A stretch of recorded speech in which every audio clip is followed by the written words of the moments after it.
আজকের এই ভিডিওতে কোনো একটি রোগ নিয়ে নয়, আজকের এই ভিডিওতে একটি হোমিওপ্যাথিক মেডিসিন ক্যালকেরিয়া কার্বের কয়েকটি বিশেষ লক্ষণ নিয়ে আলোচনা করব। এইসব লক্ষণগুলি যদি কোনো ব্যক্তির মধ্যে থেকে থাকে, সেক্ষেত্রে সেই ব্যক্তির যাই রোগই হোক না কেন সেখানে এই ক্যালকেরিয়া কার্ব মেডিসিনটিকে প্রয়োগ করে খুব ভালো ফলাফল পাওয়া যায়। তাহলে চলুন বেশি না দেরি করে ভিডিওটি শুরু করা যাক। নমস্কার, আমি ডাক্তার মানবেন্দ্র মণ্ডল। হ্যালো হোমিওপ্যাথি ইউটিউব চ্যানেলে আপনাদের সকলকে স্বাগত জানাচ্ছি।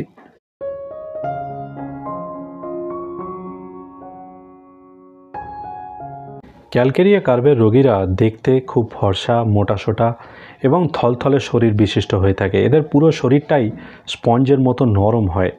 এমনকি এদের হাড়গুলোও খুব একটা শক্ত হয় না, হাড়গুলোও একটু নরম প্রকৃতিরই হয়ে থাকে।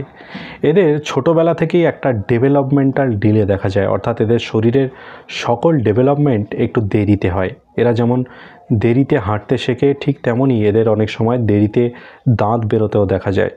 এইসব ব্যক্তিদের আবার একটুতেই ঠান্ডা লেগে যাওয়ার প্রবণতা আছে, অল্পতেই এদের জ্বর, সর্দি, কাশি ইত্যাদি দেখা যায়। এই ধরনের ব্যক্তিদের শরীরে অতিরিক্ত ঘাম দিতেও দেখা যায়। বিশেষ করে শরীরের তুলনায় এদের মাথাতেই সব থেকে বেশি ঘাম দেয়। মাথার ঘামে এদের বিছানার বালিশ পর্যন্ত ভিজে যায়। এমনকি ছোট ছোট শিশুরা যখন খেলাধুলা করে তখনও তাদের মাথার ঘামে মাথার সমস্ত চুল ভিজে যেতে দেখা যায়। এইসব ব্যক্তিদের আবার কোষ্ঠকাঠিন্য নিত্য সঙ্গী। ছোটোবেলা থেকেই এইসব ব্যক্তিরা কোষ্ঠকাঠিন্যের সমস্যায় ভুগতে থাকেন। এদের কোষ্ঠকাঠিন্যের সমস্যা মাঝের মধ্যে এতটাই বাড়াবাড়ি হয়ে যায় যে রেকটাম থেকে মল বেরিয়ে এসেও সেটা আবার পুনরায় ভিতরে ঢুকে যায়। এতটাই কোষ্ঠকাঠিন্যের সমস্যা এইসব ব্যক্তিদের দেখা যায়। ক্যালকেরিয়া কার্বের রোগীরা ডিম খেতে এবং আইসক্রিম খেতে খুব পছন্দ করেন, কিন্তু দুধ খেলে এইসব ব্যক্তিদের একদমই সহ্য হয় না। দুধ খেলে প্রায়ই এদের পাতলা পায়খানা বা ডায়রিয়ার মতো সমস্যা দেখা দেয়। এইসব ব্যক্তিরা আবার মানসিকভাবেও অত্যন্ত ভীরু প্রকৃতির হয়ে থাকেন। সামান্য কারণেই এরা অতিরিক্ত ঘাবড়ে যান। বিশেষ করে অন্ধকারেতেই এদের সবথেকে বেশি ভয় লক্ষ্য করা যায়। এই ধরনের লক্ষণযুক্ত ব্যক্তিদের স্মৃতিশক্তিও অত্যন্ত দুর্বল প্রকৃতির হয়ে থাকে, যার কারণে এদের প্রায়ই একটা ভুলে যাওয়ার সমস্যা দেখা যায়।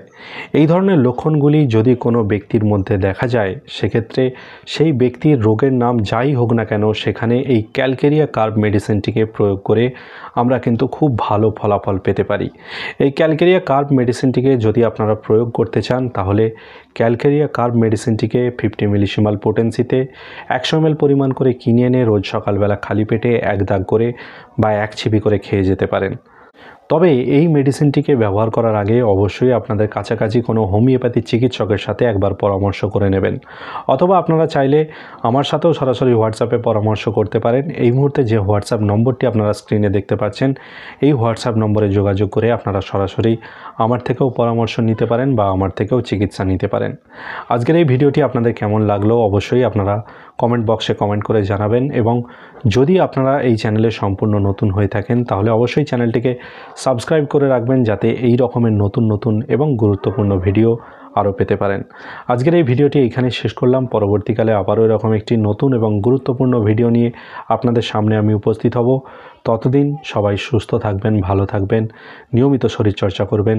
ধন্যবাদ।